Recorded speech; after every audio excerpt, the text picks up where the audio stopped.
ወይዘሮ ሜላት ከትናንትና ሀብቷ ዛሬ ላይ ያለው ህይወቷ እራሷን እስከ ማጥፋት ደረጃ ሆናለች። በጣም ያሳዝናል። ህይወት አንዳንድ ጊዜ ከፍ ዝቅ ታደርጋለች።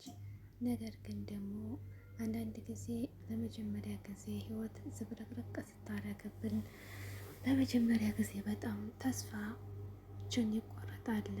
ወይዘሮ ሜላት ማለት ትናንትና ምንም የማይቸግራትና ቤቷን እንድርቅቅ አርጋ ልጆቿን አቅምጣ የምታሳድግ የምታኖር ሴት ነበረች። ዛሬ ግን ሰውን የምትረዳ ትናንትና በመኪና የምትሄድ ሴት አሁን ዛሬ ግን እቤት ውላ የሚቀመስ የሚለሳታ ልጆቿን እሷንም ህይወቷን ለመሳወት ራሱ ደርሳለች። ተስፋ ቆርጣለች። አሰላሙ አሌይኩም ወራህመቱላሂ ወበረካቱ። ውድና የተከበራችሁ ቤተሰቦች እንዴት ናቸው? ከኔ ጋር ሁሉ ሰላም አልሐምዱሊላህ። በያላችሁ ሰላማችሁ በዝት ይበል። ሰብስክራይብ እያደረጋችሁ አበረታቱኝ። እንግዲህ ኖላዊ ድራማ ሁለተኛ ክፍል ቀጥሏል። በጣም በሚያሳዝንና እውነት ለሰው ልጅ ትምህርት ባለው መንገድ ነው። አሁን ደግሞ በጣም ልብ የሚነካ ድራማ ነው የቀጠለው ማለት ነው። ነባሮቹም ደግሞ እንግዲህ የምናውቃቸው ተቀይረው ሀሳቡን ቀይሮ እንድማም ቀይሮ እንጂ እንደዛው የፊቱ ደንበኞቻችን ናቸው ማለት ነው። በጣም ደስ የሚለው ነገር አሴር እንግዲህ ውጤቱን አግኝቷል። በሀና በጣም ተሰቃይቶ ነበር እና እንግዲህ ሀናና አሴር ደስ የሚለው ነገር ሀናና አሴር ዛሬ ላይ ተገናኝተው በአንድ ሆነዋል ማለት ነው። ለፍቅር የከፋሁት ዋጋ ሲል እንግዲህ ውጤቱን አግኝቷል። ደስ ይላል። ነገር ግን በጣም የሚያሳዝነው ነገር እንግዲህ ህይወት አንዳንድ ጊዜ ከፍም ዝቅም ማጣትም ማግኘትም አለ ይባላል። ግን አንዳንድ ጊዜ መከራ አልፎብን በመከራ በጣም በብዙ ጊዜ ተፈተን ለመጀመሪያ ጊዜ ሲሆን ግን ማጣትና ያኔ ያልተለመደ ክስተት ሲፈጠር በማጣትና ማግኘት ማለት በጣም ተስፋ የመቁረጥና የመጨረሻ ህይወታችን የምናጣበት ነገር ይፈጠራል። ያ ማለት ትዕግስት የሌለው ሰው እና በጣም ድህነትን ማለት አንዳንድ ጊዜ ድንገት ያው ሳናስበው ጭራሽ የማንንገዳገድበት ነገር እንኳ ሲኖር በጣም ያስደነግጣል። እና ወይዘሮ ሜላት ግን ትናንትና የምናውቃት መኪናዋን ይዛ የምታሽከረክር ከቢሮ ቢሮ ደግሞ ሰራተኞቿን የምታሰራ እና በሰራተኞቿ እንግዲህ ለሰራተኞቿም ሆነ ለማንኛውም ሰው በጣም ጥሩ ለልጆቿ በጣም መልካም ሴት ነበረች ማለት ነው። ሌሎቹ የምትረዳ ሴት ነበረች። ትናንትና አማርጣ የምትመገብ አማርጣ የምትለብስ እና ትናንትና በጣም በብዙ ሀብት የተዋጠች ሴት ነበረ። ነገር ግን ባላሰበችው ነገር አሁን ላይ ደግሞ ከቀን ቀን እንኳ የምትቀምሰውን እንግዲህ ምግብ ለማግኘት ወይም ደግሞ ያጣች ሴት ሆናለች ማለት ነው። በጣም ያሳዝናል። ለእሷ ግን ይሄ በጣም እንግዲህ ታቅሟ በላይ ነበር የሆነባት። ራሷንም ለማጥፋት ወስናለች ማለት ነው። በጣም ያሳዝናል። እንግዲህ አንዳንድ ጊዜ ህይወት እንደዚህ ናት። ያው ሳናስበው ማግኘትም እንዳለ ማጣትም አለ ይባላል እና አባባሎቹ እውነት ናቸው። እንግዲህ ዛሬ ላይ ወይዘሮ ሜላት ልጆቿን አንድ ላቀ የምታሳድረው የምታስተምረው ወይዘሮ ሜላት እንግዲህ ዛሬ ላይ እነዛ በሰራተኛ እየተበሰረ የሚወጣ ሰራተኛ አላቸው የሚታጠብ ሰራተኛ ሁሉ ነገራቸውን ያስተካከለ የሚቀመጡና የሚኖሩ ልጆች ዛሬ ላይ ግን እነሱ ሰራተኛ ሆነው እንግዲህ እያገለገሉ እናታቸውን ቀጥ አድርገው ይዘዋል ማለት ነው።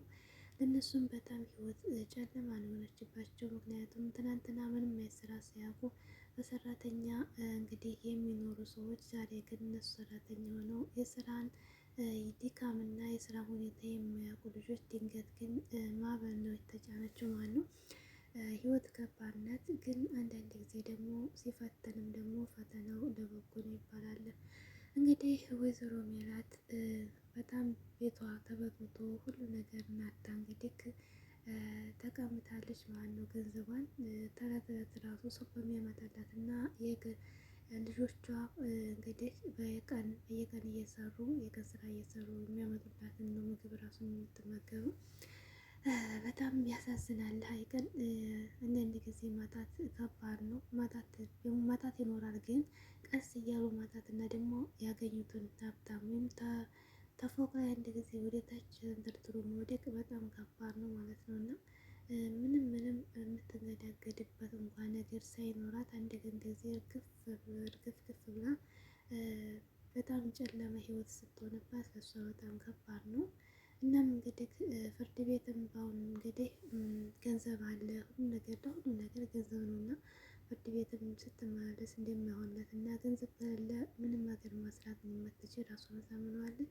ሰላምዬም እንግዲህ ትናንትና ቅብጥ እያለች ያደገች ልጅ ስራ ምን እንደሆነ የማታውቅ ልጅ እንግዲህ ዛሬ ላይ ግን ስራ እየፈለገች ስራ ገብታ መስተናግዶ እያስተናገደች ለእናቷ እየረዳች ትገኛለች።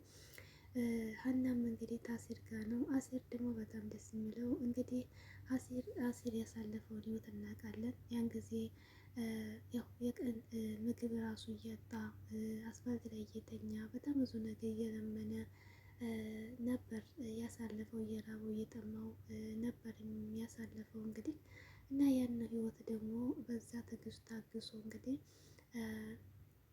አባትየው ነበር እንደዚያ ያደረገው እና ገንዘቡን ወሰደበት። እህቱ ፍቅር እንግዲህ ያን ጊዜም ወንድሜ እያለች ፈልጋው ቀርበው ነበር። የአባትየውን ቢያራርቃቸው እሷ ግን ቀርበው ወደች ማለት ነው ያን ጊዜም። ነገር ግን አሁን ላይ ደግሞ በጣም ባልታሰበ ሁኔታ እርዝቅ መጥቶለታል፣ ገንዘቡን አግኝቷል ማለት ነው። አሁን ላይ እንግዲህ ፍቅር እህቱ እንግዲህ አባቷ ሞቶባታል፣ በጣም አዝናለች። ነገር ግን ደግሞ ወንድሟ አሲር ስላለ በጣም ደስ ብሏታል። እንግዲህ የፍቅር አባት አሲርን በልጅነቱ ሲያስለቅሰው ነበር ትምህርት አትማርም ብሎ እንዲሁም ደግሞ እስር ቤት እንዳይ የጀመረው በስህተት ወንጀል እያሰራው በጣም አሰቃይቶት ነበር። እንግዲህ ገንዘቡን ወስዶ ማለት ነው ቤተሰቦቹን ተጸጽቶ እንግዲህ እሱ ኑዛዜውን አስቀምጦ ሄዷል ማለት ነው። ፍቅር አሲርን ጠርታ የአባቴ ኑዛዜ አለብኝ ነበር ያለችው። ምንድን ነው አለ ደግሞ ስለኔ እያለችው ነበር። እንዲሁም ደግሞ አባቴ ሞተ ስትለው ምንም አልደነገጠም እና ያው ስለበደለው ስለ አባትና ስለማያውቅ ምንም አልመሰለው።